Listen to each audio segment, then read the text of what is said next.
अस्सलाम वालेकुम first year बेटे, open your physics book. Next topic अपना हम स्टार्ट करेंगे। पेज नंबर आपका 60 है, ऑर्बिटल वेलोसिटी आज हमने पढ़नी है बेटे। इससे पहले आप लोग जो है लास्ट टॉपिक में मैंने आपको आर्टिफिशियल सैटेलाइट पढ़ाया था, उसका हमने टाइम पीरियड और ऑर्बिटल वेलोसिटी जो है वो हमने फाइंड आउट की थी। नेक्स्ट टॉपिक आपका है orbital velocity. Let's start with the reading, then इंशाल्लाह मैं आपको साथ साथ जो है वो एक्सप्लेन करती जाऊंगी। Figure 3.12 shows a satellite going around the Earth in a circular path. Let the mass of the satellite be ms and v is its orbital speed. The mass of the Earth is m and r represent the radius of the orbit. A centripetal force msv square over r is required to hold the satellite in an orbit. This force is provided by the gravitational force of attraction between Earth and the satellite. Equating the gravitational force to the required centripetal force, we have the following equation. This shows that mass of the satellite is an unimportant in describing the satellite orbit. Thus, any satellite orbiting at a distance r from the Earth's center must have the orbital speed given by equation 3.515. Any speed less than this will bring the satellite tumbling back to the earth. हमने क्या topic पढ़ा? हमने पढ़ा orbital velocity. आप लोगों ने क्या करना है बेटे? हम क्या करेंगे, हम इसकी इक्वेशन ड्राइव करेंगे। आपने बेटे जस्ट आपने जो है एक चीज़ को इसमें आप लोग क्या करोगे, हमने इमेजिन करना है कि आपके पास कोई भी एक सैटेलाइट है जो कि आपकी अर्थ के इर्द गिर्द जो है वो रिवॉल्व कर रहा है इन फिक्स ऑर्बिट। ठीक है, हम क्या सपोज करेंगे, हम यहाँ पे सपोज करेंगे, हम पहले डायग्राम ड्रॉ करेंगे। This is earth. ठीक है, एक सर्कल ड्रॉ करोगे आप लोग। ये क्या चीज़ होगी? This is your earth.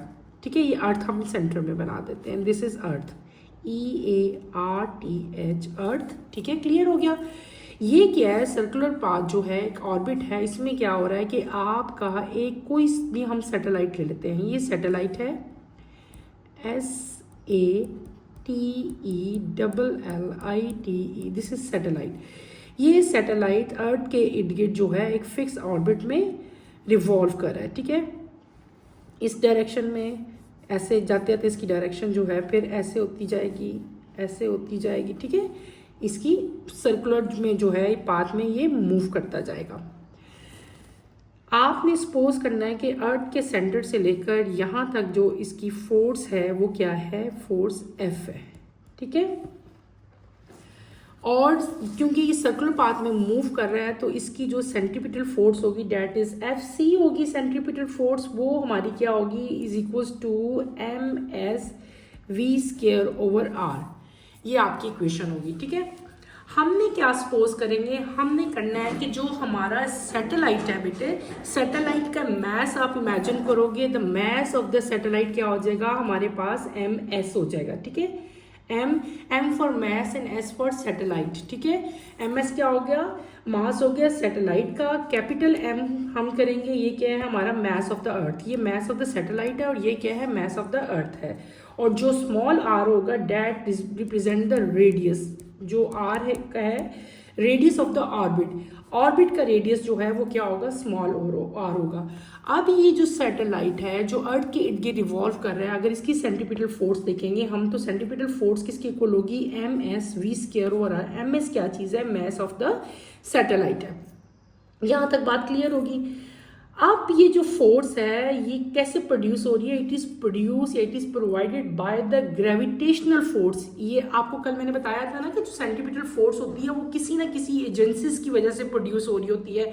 तो इस केस में सेंट्रीपिटल फोर्स जो है ये किसकी वजह से प्रोड्यूस हो रही है? ग्रेविटेशनल फोर्स की वजह से हो रही है, जो कि अर्थ और सैटेलाइट के दरमियान में है। ठीक है, तो अगर हम इन दोनों इक्वेशंस का कंपैरिजन करें, ग्रेविटेशनल फोर्स का और किसका? सेंट्रीपिटल फोर्स का, तो आप लोगों को याद हो कि मैंने कल भी आप लोगों को इक्वेशन एक पढ़ाई थी जिसमें हमने कहा था G is equal to V square over R। ठीक है, तो उसी को आगे हम फर्दर लेके चलेंगे। हम क्या करेंगे, यहाँ पे अपनी दोनों इक्वेशंस, एक हमारी इक्वेशंस क्या आ गई? GM कैपिटल M यहाँ पे S divided by R square is equals to MSV square over R। Clear? ये क्या है, ये आपकी ग्रेविटेशनल फोर्स होगी। ये क्या हो गया बेटे, मास ऑफ द सैटेलाइट। ये क्या होगा, मास ऑफ द अर्थ। ये क्या चीज़ है, रेडियस का स्क्वायर। यहाँ पे क्या चीज़ है, ये सेंट्रीपिटल फोर्स है, वही मैंने यहाँ पे उतार ली। एफ सी जो है इसके इक्वल भी है, तो मैं एफ सी की जगह ये लगा दिया और ये इक्वेशन एज इट इज़ रहने दी।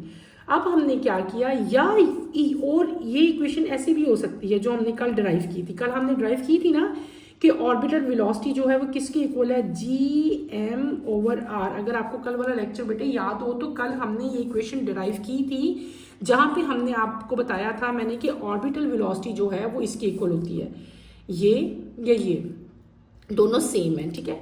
तो इस इक्वेशन को आपने याद रखना है। इस इक्वेशन के अकॉर्डिंगली ये चीज़ शो होती है कि जो मास ऑफ द सैटेलाइट है बेटे वो इतना इंपॉर्टेंट नहीं है, इट इज़ वेरी अनइम्पॉर्टेंट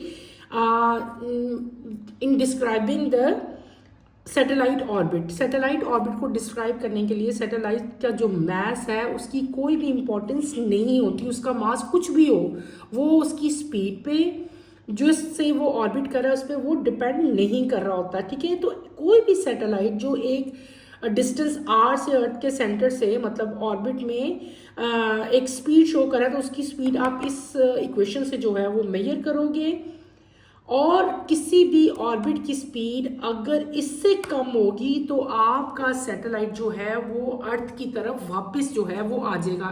कम से कम मिनिमम स्पीड जो है वो आपकी वो इतनी होनी चाहिए। क्लियर।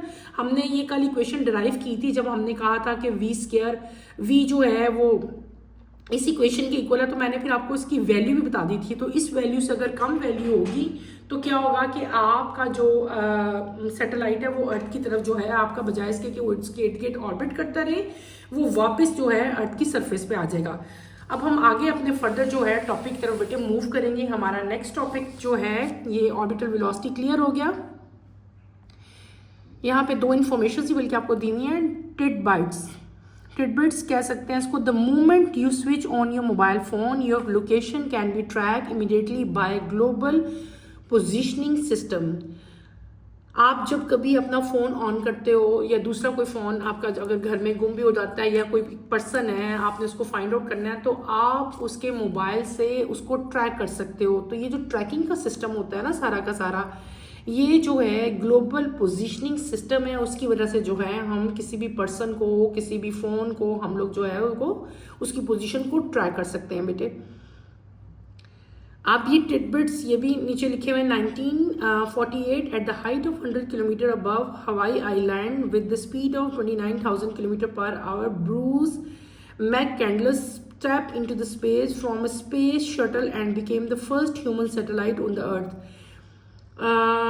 फर्स्ट ह्यूमन सैटेलाइट, ठीक है ना, जो कि अर्थ के रिवॉल्व किया था, जो पहली दफ़ा गया था फर्स्ट ह्यूमन, ठीक है। वो कौन सा था उसका नाम बताया हुआ है, उसकी स्पीड बताई हुई है, ये आपने याद रखना है, ये आपके ऑब्जेक्टिव में आता है।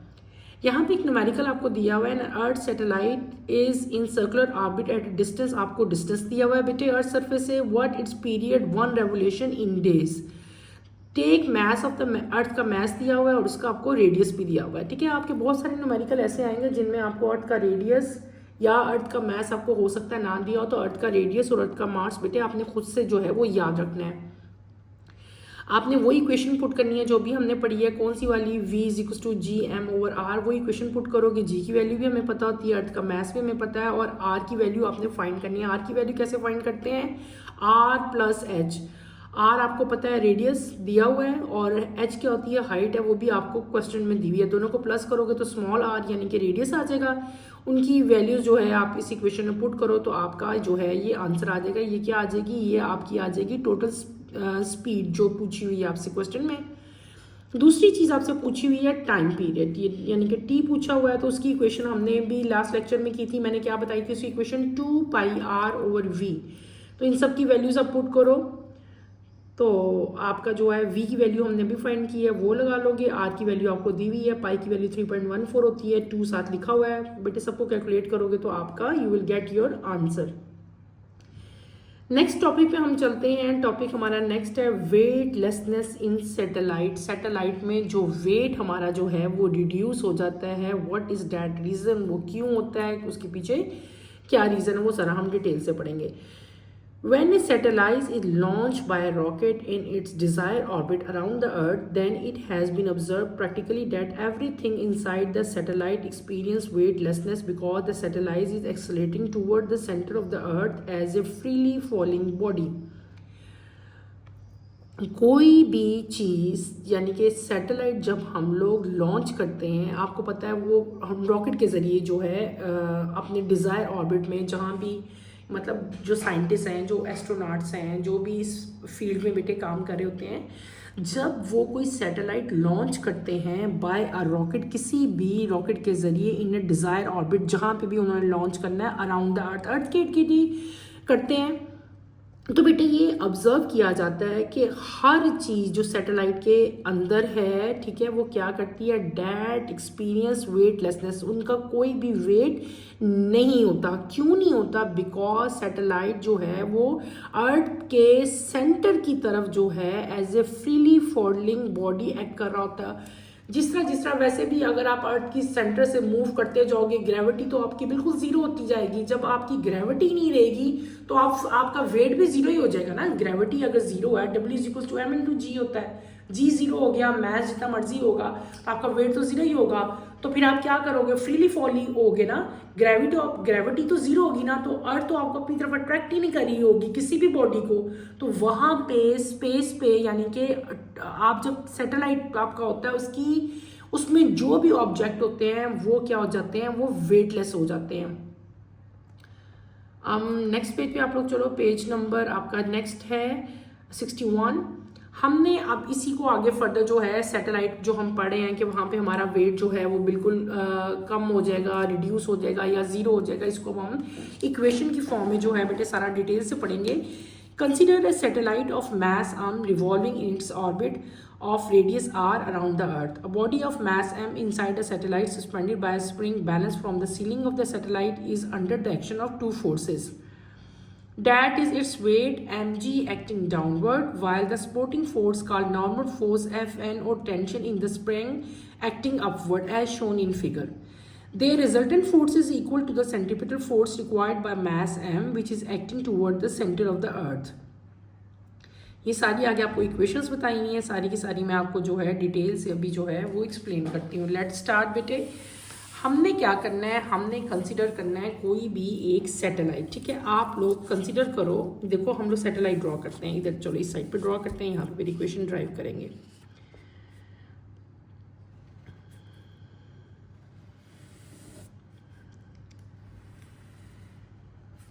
ठीक है, आप लोगों ने ऐसे एक सैटेलाइट ड्रॉ किया, सेंटर में आपने क्या ड्रॉ करना है बेटे, अर्थ। ये अर्थ का सेंटर हो जाएगा, ये आपकी अर्थ हो जाएगी EARTH अर्थ, ठीक है। ये क्या हो जाएगा आपका रेडियस स्मॉल r हो जाएगा।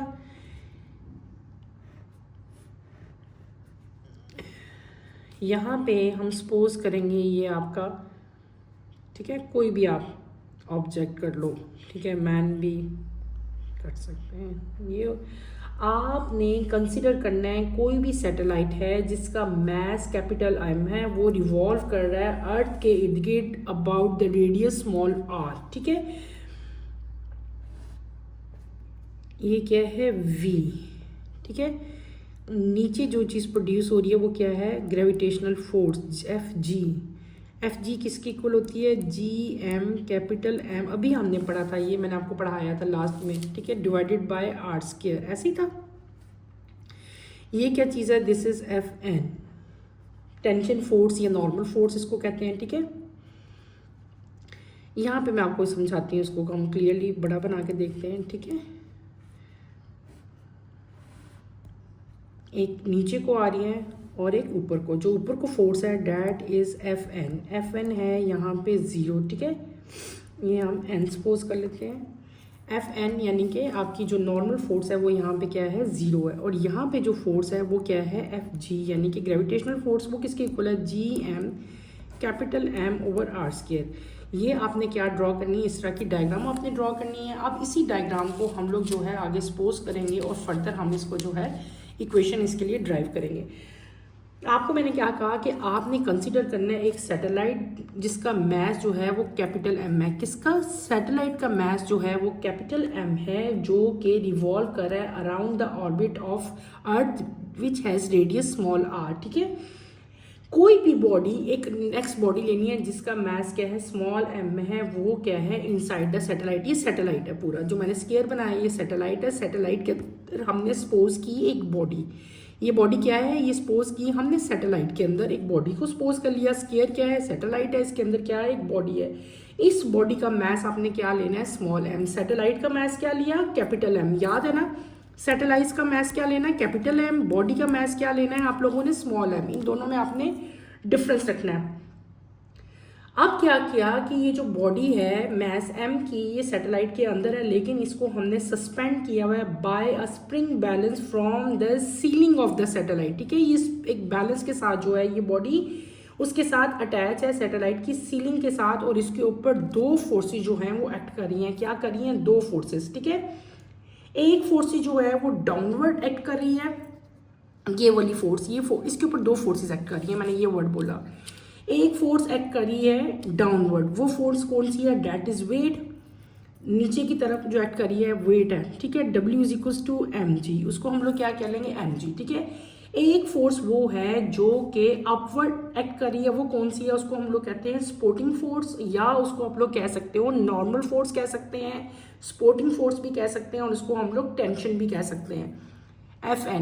एफ एन का मतलब क्या होगा, नॉर्मल फोर्स। दो फोर्सेस हैं, एक अपवर्ड होगी और एक बेटे डाउनवर्ड होगी। अपवर्ड में आपके पास एफ एन है, नॉर्मल फोर्स, टेंशन या सपोर्टिंग फोर्स कह सकते हैं। नीचे क्या है आपके पास, डब्ल्यू यानी कि वेट है, और वेट जो है it is acting downward, weight is equal to M g. ये आपको मैंने बता दिया।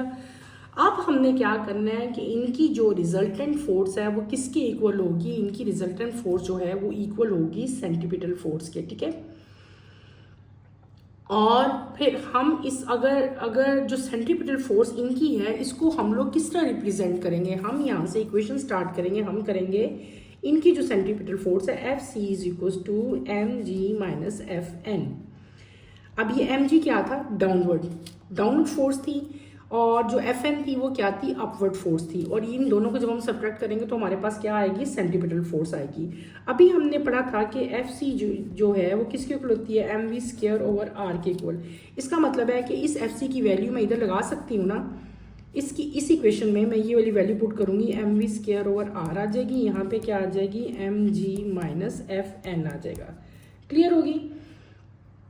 अब क्या होगा कि इसका मतलब ये जो इक्वेशन मैंने लिखी है इसका मतलब क्या होगा कि सेंट्रीपिटल फोर्स, ये सेंट्रीपिटल फोर्स है ना, centripetal force is responsible for the revolution of satellite around the earth. जो सेंट्रीपिटल फोर्स है वो बेटे जो है वो क्या है, वो रिस्पॉन्सिबल है किस चीज़ के लिए, revolution of satellite around the earth के लिए। ठीक है, और ये जो रेवोल्यूशन है, ये सेंटीपिटल फोर्स जो प्रोड्यूस हो रही है, ये कैसे प्रोवाइड हो रही है, ये कोई भी हम बार बार एक ही चीज़ रिपीट करते आ रहे हैं कि जब भी किसी भी बॉडी में सेंटीपिटल फोर्स होती है प्रोड्यूस, तो वो किसी ना किसी एजेंसी के जरिए प्रोड्यूस हो रही है। तो यहाँ पे जो सेंटीपिटल फोर्स जो प्रोवाइड हो रही है वो किसकी वजह से हो रही है, this is due to gravitational force of attraction between the earth and the satellite. यानी कि ये सेंटीपिटल फोर्स जो है ये ग्रेविटेशनल फोर्स की वजह से प्रोड्यूस होगी। कौन सी ग्रेविटेशनल फोर्स, वो ग्रेविटेशनल फोर्स जो कि अर्थ और सैटेलाइट के दरमियान में है। तो इसको मैं ऐसे रिप्रेजेंट करूंगी इक्वेशन के थ्रू। अगर हम करेंगे F G is equal to F C. ठीक है, एफ जी क्या है, F G is equal to M g m we square over r. ठीक है, ये एम क्या था, ये आपको मैंने शुरू में बताया था कि हमारे पास दो मैसेज थे। एक जो कैपिटल एम था ये था मैस ऑफ द सैटेलाइट, ये मैंने मैस ऑफ द सैटेलाइट बताया था, और सैटेलाइट के अंदर जो ऑब्जेक्ट है उसका मैस को हमने स्मॉल एम से लिया था। ठीक हो गया। अब आपकी इक्वेशन एंड पे क्या आ जाएगी, एम से एम कट जाएगा आपकी इक्वेशन आ जाएगी G is equal to V square over R. तो हम अब ये भी कर सकते हैं कि ये देखो, ये जो हमारी पहली इक्वेशन थी क्या थी, वी स्क्वायर ओवर आर था ना, ऐसे ही था। तो वी स्क्वायर ओवर आर किसके इक्वल हो गया, जी के इक्वल हो गया। इसका मतलब है यहाँ पे जी भी लिख सकती हैं इस इक्वेशन में। तो मैं क्या लिख दूंगी, इसी इक्वेशन को अगर हम फर्दर आगे करें तो यहाँ पे हमारा आ जाएगा M G is equal to M G minus F N. ये जी कहाँ से आया बेटे? आपको ये समझ आ रही है मेरी बात? देखो मैंने क्या कहा, मैंने कहा ये एम जी हो गया। अब ये एम जी वाली इक्वेशन कहाँ से आई? ये यहाँ से आई, ठीक है। ये जो इक्वेशन थी M we square over R, ये जो वी स्क्वायर ओवर आर था, अभी हमने पढ़ा कि G is equal to V square over R. इसका मतलब है वी स्क्वायर ओवर आर की जगह मैं यहाँ पे जी लगा सकती हूँ ना। तो मैंने यहाँ पे क्या कर लिया, यहाँ पे मैंने एम के साथ जी लगा लिया, क्योंकि जी जो है वो वी स्क्वायर ओवर आर के इक्वल है। तो मैंने उसकी वैल्यू यहाँ पे लगा ली, M G is equal to M G minus F N, ठीक है। एम जी से एम जी कैंसिल हो गया, एफ एन यहाँ पे आ जाएगा हमारा, एफ एन क्या हो जाएगा हमारा, ज़ीरो हो जाएगा। यानी कि जो नॉर्मल फोर्स या स्पोर्टिंग फोर्स है वो हमारी क्या आ जाएगी, ज़ीरो हो जाएगी। कि स्पोर्टिंग फोर्स जब किसी बॉडी पे जो कि सैटेलाइट के अंदर होती है उसकी स्पोर्टिंग फोर्स क्या होगी, ज़ीरो होगी। यही वजह है कि जो बॉडीज़ हैं किसकी बेटे, एस्ट्रोनॉट्स की, सैटेलाइट के अंदर जो होती हैं उनका वेट जो है वो क्या होता है, ज़ीरो होता है। दे आर वेटलेसनेस, ठीक है, क्योंकि हमारी एफ एन एंड पे क्या होगी, ज़ीरो होगी। और इस पूरी इक्वेशन का मतलब क्या होगा, हमारा रिजल्ट क्या आ गया कि जो एस्ट्रोनॉट्स हैं, जो जितने भी एस्ट्रोनॉट्स हैं जो सैटेलाइट के अंदर होते हैं, they fight themselves in the state of apparent weightlessness. Clear? ये सारी की सारी इक्वेशन आपने एज इट इज़ बेटे डिराइव करनी है। आपने पहले इसकी सारी इक्वेशन, ये डायग्राम बनाओगे, फिर सारी आप इसकी डेरिवेशन करोगे। क्लियर हो गया? इसको आपने अच्छी तरह से बेटे करना है। अगर इसमें कोई प्रॉब्लम होती है, कोई भी प्रॉब्लम आपको फील होगी तो आपने मेरे से जो है वो पूछना है। अगर आगे हम लोग फर्दर चलें, अगला टॉपिक मेरे ख्याल से हम कर ही लेते हैं, क्योंकि इसके बाद वाला टॉपिक जो है हमारा वो दूसरा स्टार्ट हो जाएगा टॉपिक, तो इसको मैं आज ही ख़त्म करवाती हूँ। नेक्स्ट टॉपिक आपका है, यहाँ पे अगर आप अपनी डायग्राम देखो तो ये देखो बेटे, एक एस्ट्रोनॉट दिखाया हुआ है, astronaut floating inside the केबन of spaceship, ठीक है। कैन यू टेल व्हेन, ये आप इसको खुद पढ़ो और बल्कि मुझे आंसर इसका दो, जब नहीं दे सकोगे तब मैं आपको बताऊंगी। When a bucket full of water is rapidly whirled in a vertical circular path, water does not fall out even if the bucket is inverted at the maximum height. Why is it so? इसका answer आप लोगों ने खुद find out करना है और मुझे बताना है, ठीक है। अगर ना समझ आई तो फिर मैं आप लोगों को बताऊंगी, अगर आ जाती है तो then it is very good. आप लोग मुझे कल इसका आंसर फाइंड आउट करके बताएंगे और फिर मैं आपको बताऊंगी कि आपका आंसर जो है वो ठीक है या गलत है। नेक्स्ट टॉपिक की तरफ हम चलते हैं, डैट इज आर्टिफिशियल ग्रेविटी, ठीक है। In a gravity free space there will be no force that will push any body to any side of the spacecraft. In this spacecraft it is easy to stay in the orbit over an extended period of time. The weightlessness may affect the performance of the astronaut present in that spacecraft. To overcome this difficulty, an artificial gravity can be created in the spacecraft. This could enable the crew of the spaceship to function in an almost normal manner. For this situation to prevail, the spaceship is set into rotation around its own axis. The astronaut then is pressed toward the outer rim and exert a force on the floor of the spaceship in much the same way as on the earth. Artificial gravity बेटे, एक तो वो gravity है ना जो अर्थ की natural gravity है। कभी कभार क्या होता है कि हम लोग एक ऐसी ग्रेविटी प्रोड्यूस करते हैं that is known as artificial gravity. क्या है कि ऐसा स्पेस, जैसे कि आप सैटेलाइट में होते हो, स्पेस में होते हो, वहाँ पे क्या है, ग्रेविटी ज़ीरो होती है। उन जगहों पे जहाँ पे ग्रेविटी फ्री स्पेस है, यहाँ पे ग्रेविटी नहीं होती, कोई फोर्स नहीं होती जो बॉडी को पुश कर सके, तो हम लोग क्या करते हैं, आर्टिफिशियल ग्रेविटी बेटे प्रोड्यूस करते हैं। आर्टिफिशियल ग्रेविटी जो है स्पेस क्राफ्ट के लिए क्रिएट की जाती है। ये कैसे है कि स्पेसशिप जो है उसको हम लोग जो है उसका जितना भी क्रू है वो जो है इस तरह का फंक्शन करता है कि जो स्पेसशिप है बेटे वो क्या करेगी, वो अपने ही एक्सिस के इर्द गिर्द जो है वो रोटेट करना शुरू हो जाती है, ठीक है। और जो एस्ट्रोनॉट होता है वो क्या करता है, टूवर्ड द आउटर रिम अपने आप को प्रेस करता है और एक फोर्स एग्जर्ट करता है टूवर्ड द फ्लोर। बिल्कुल वैसे ही जैसे कि स्पेसशिप अर्थ के इर्द गिर्द रिवॉल्व करती है, बिल्कुल उसी तरह की फोर्स वो इर्द गिर्द अपने फ्लोर के इर्द गिर्द जो है वो प्रोड्यूस करता है, जिसकी वजह से एक आर्टिफिशियल ग्रेविटी क्रिएट हो जाती है। और वो जो है एस्ट्रोनॉट्स वगैरह जो हैं वो अपने सैटेलाइट में जो है वो फिर आगे फर्दर सर्वाइव कर सकते हैं। इसी को आगे जो है आर्टिफिशियल ग्रेविटी को हम इक्वेशन के तौर पे सारी सारी मैं आपको ड्राइव करवाऊंगी। Consider a spacecraft of the shape as shown in figure 3.14, the outer radius of the spaceship is r and it rotate around its central axis with angular velocity w, then its angular acceleration आपको दी हुई है। सारी question मैं आपको drive करवाती हूँ ताकि आपको फर्दर क्लैरिटी आ जाए। इस तरह आपको समझ नहीं आएगी, ओरली मैं आपको इसको समझाती हूँ। आप लोगों ने क्या करना है बेटे, आपने कंसिडर करना है, कोई भी आप लोग कंसिडर करोगे कि आपके पास स्पेस क्राफ्ट है, ठीक है, और उसका आउटर रेडियस जो है आपको क्या, कोई भी स्पेस क्राफ्ट है, ठीक है। स्पेस क्राफ्ट हम ऐसे ऐसे बना लेते हैं, एक स्पेस क्राफ्ट हम बनाते हैं,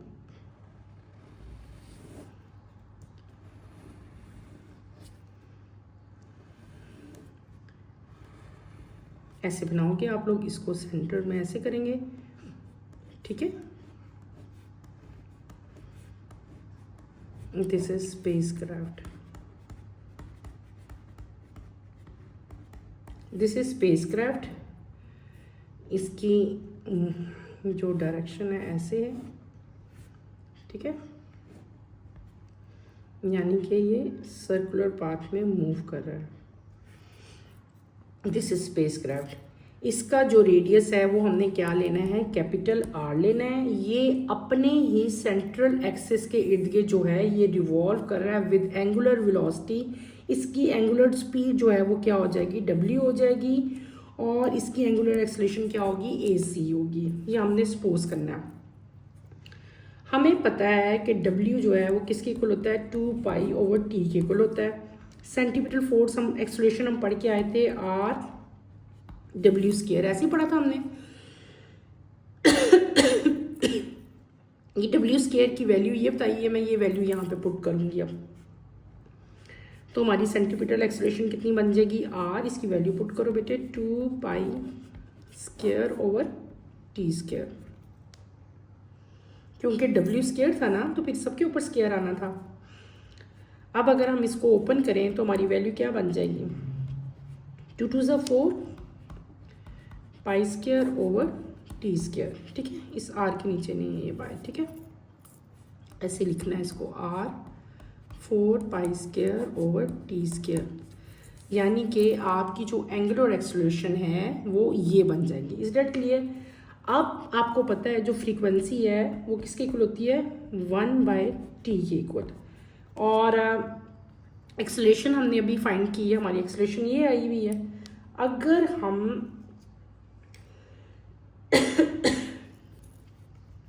हमने एफ स्क्वायर फाइंड करना है, तो एफ स्क्वायर किसके इक्वल होता है, A C divided by 4 pi square over R. अगर आप इसकी जगह पे इसकी वैल्यू पुट कर लो तो हमारे पास क्या आ जाएगी, इसकी वैल्यू ये हमारी आ जाएगी 1/2 pi A C divided by R. F square जो है आपका, जो फ्रीक्वेंसी एफ स्क्वायर वो इसके इक्वल भी होती है बेटे और इसके इक्वल भी होती है, ठीक है, दोनों इक्वेशंस के इक्वल हो सकती है। और अभी हमने पढ़ा था लास्ट में, जो आपकी सेंटीमीटर एक्सेलरेशन है वो जी के इक्वल भी होती है।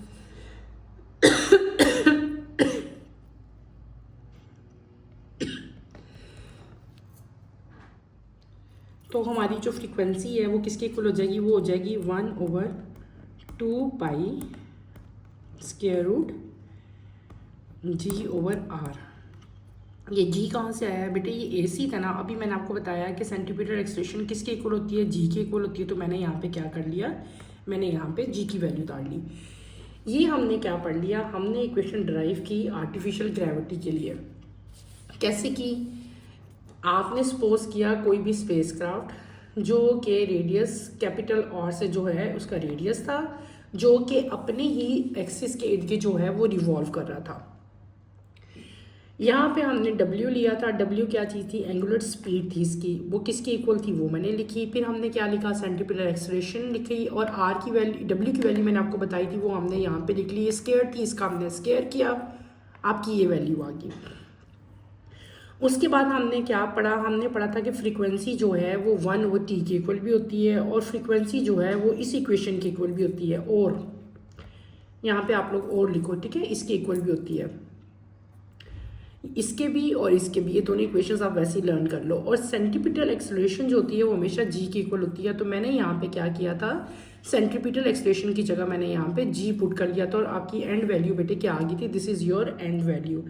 इसका मतलब क्या हुआ कि जब भी कोई स्पेसशिप जो है वो इस फ्रीक्वेंसी के साथ रोटेट करेगी तो जो आर्टिफिशियल ग्रेविटी प्रोड्यूस होगी वो बिल्कुल अर्थ की तरह प्रोवाइड जो है वो प्रोड्यूस होगी। Is that clear?